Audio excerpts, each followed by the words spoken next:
Hello tout le monde, on se retrouve aujourd'hui dans une nouvelle vidéo dans laquelle je vais vous parler de mes 3 dernières lectures. Donc de 2 bandes dessinées, une très bonne découverte et un énorme coup de cœur. Et un abandon, donc un roman que j'ai abandonné. Et je vais tout de suite commencer. En fait, je vais vous faire dans l'ordre du moins bien au mieux. Donc le premier duquel je vais vous parler, c'est mon abandon. Et donc c'est L'école des rêves, la promotion Neptune de Paul Ivoire, publié chez Poulpe Fiction. D'ailleurs, j'ai laissé mon marque-page dedans. Tout est normal. Que dire de cette histoire? Je me suis arrêtée à peu près à la moitié et en fait très clairement, à part dire que j'ai pas compris grand chose, je sais pas trop quoi dire. On se retrouve dans un univers un peu parallèle au nôtre, dans lequel en fait on construit donc nos rêves à nous. Donc c'est très étrange comme histoire. Alors c'est pour la jeunesse, c'est tout illustré comme ceci. Après oui voilà, en fait je pense que surtout que j'ai pas accroché à l'univers et puis à ce moment, enfin au moment où je l'ai découvert, j'étais pas vraiment dans le mood de réfléchir vraiment, enfin même si vu que c'est un jeunesse on n'est pas censé réfléchir plus que ça, mais en fait moi je me posais trop de questions et du coup j'ai préféré l'arrêter plutôt que d'être totalement déçue par cette histoire.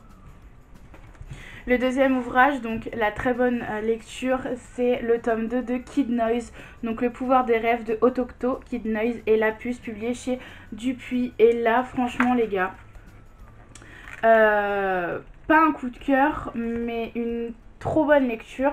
Donc comme je disais, c'est le tome 2, j'avais adoré le premier tome, mais alors celui-là, je crois que je l'ai un peu plus aimé parce qu'on est vraiment dans l'histoire.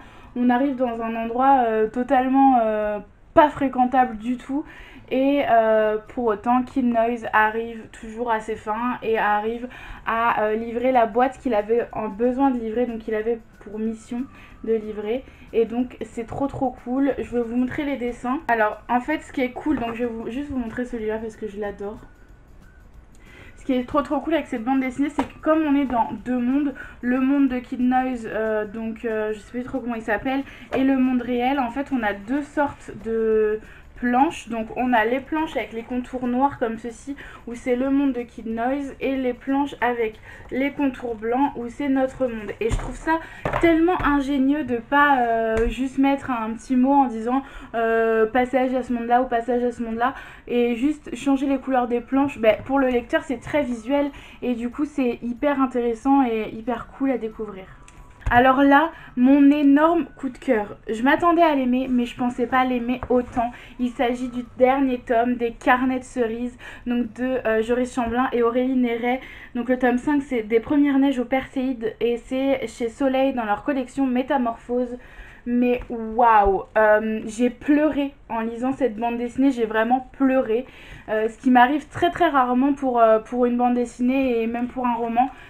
Parce que je sais que c'est des histoires, donc d'habitude je pleure pas, mais alors là dans cette histoire on a l'habitude dans les Carnets de cerises de suivre Cerise effectivement qui résout les problèmes des autres et qui elle se met de côté pour aider les autres. Et là en fait elle va régler son problème, elle va revenir à son enfance, retrouver ses souvenirs donc avec son papa, parce que pour ceux qui connaissent, Cerise ne connaît pas forcément son papa ou pas beaucoup.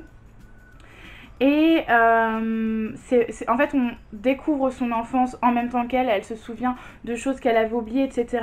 Et en même temps on la voit devenir femme et c'est bouleversant. Moi il y a plein de passages qui m'ont extrêmement touchée et franchement je vous le recommande. Bon après les carnets de cerises je pense que vous connaissez plus ou moins. On a des pages de carnet donc écrites avec des photos, etc. Et on a des pages totalement dessinées. Est-ce que je vais retrouver des pages totalement dessinées?